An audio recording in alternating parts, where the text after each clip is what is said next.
1000 सालों में खोई हुई महान भारतीय सभ्यताएं। पिछले 1000 वर्षों का भारतीय इतिहास राजनीतिक, सांस्कृतिक और सामाजिक परिवर्तनों से भरा रहा है। इस दौरान कई शक्तिशाली साम्राज्य और शहर बने और फिर विभिन्न कारणों से विलुप्त हो गए। इनमें से कुछ के अवशेष आज भी उनके गौरवशाली अतीत की कहानी कहते हैं, जबकि कुछ केवल ऐतिहासिक अभिलेखों और लोक कथाओं में जीवित हैं।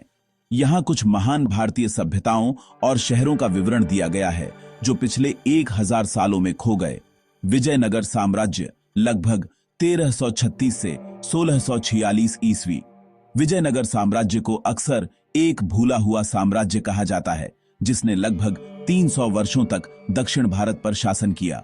यह अपनी अद्भुत वास्तुकला, कला और संस्कृति के लिए प्रसिद्ध था। साम्राज्य की राजधानी विजयनगर, जो आज का हम्पी, कर्नाटक है, अपने समय का एक समृद्ध और भव्य शहर था। उदय और गौरव तुंगभद्रा नदी के तट पर स्थित विजयनगर साम्राज्य को 2 भाइयों हरिहर प्रथम और बुक्का राय प्रथम ने स्थापित किया था। कृष्णदेव राय जैसे महान शासकों के अधीन यह साम्राज्य अपनी समृद्धि के चरम पर पहुंच गया। यहाँ के व्यापारी अरब, फारस, पुर्तगाल और अन्य देशों के साथ व्यापार करते थे। शहर में भव्य मंदिर, महल, विशाल बाजार और उन्नत जल प्रबंधन प्रणालियां थीं।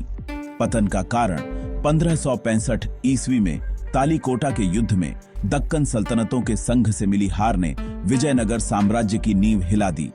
इस युद्ध के बाद विजयनगर शहर को पूरी तरह से लूट लिया गया और जला दिया गया, जिसके बाद यह धीरे धीरे खंडहर में बदल गया। वर्तमान स्थिति।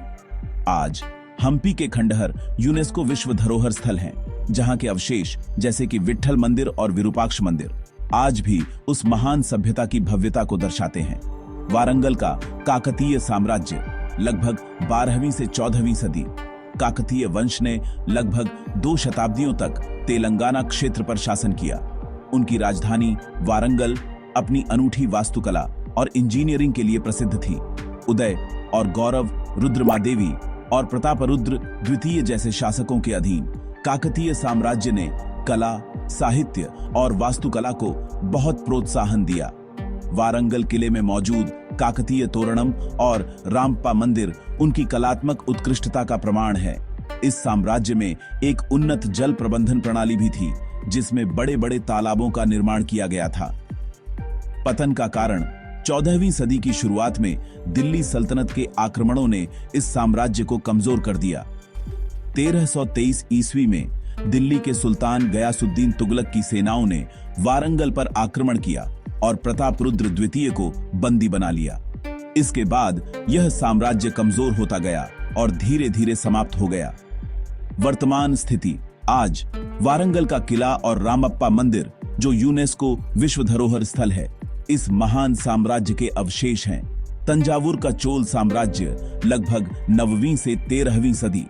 चोल साम्राज्य अपनी नौसैनिक शक्ति, व्यापारिक कौशल और भव्य मंदिरों के लिए जाना जाता था। 1000 साल पहले यह साम्राज्य अपनी शक्ति के चरम पर था, जिसका प्रभाव दक्षिण पूर्व एशिया तक फैला हुआ था। उदय और गौरव चोलों ने एक मजबूत प्रशासन प्रणाली विकसित की और कला, विशेषकर कांस्य मूर्ति कला और मंदिर वास्तुकला को संरक्षण दिया। राजा राजराज चोल प्रथम द्वारा निर्मित तंजावुर का बृहदेश्वर मंदिर उनकी भव्यता का सबसे बड़ा प्रमाण है। पतन का कारण 13वीं सदी में पांड्य साम्राज्य के उदय और दिल्ली सल्तनत के आक्रमणों के कारण चोलों की शक्ति कम होने लगी। 1279 ईस्वी में अंतिम चोल शासक राजेंद्र चोल तृतीय को पांड्यों ने हरा दिया, जिसके साथ ही इस महान साम्राज्य का अंत हो गया।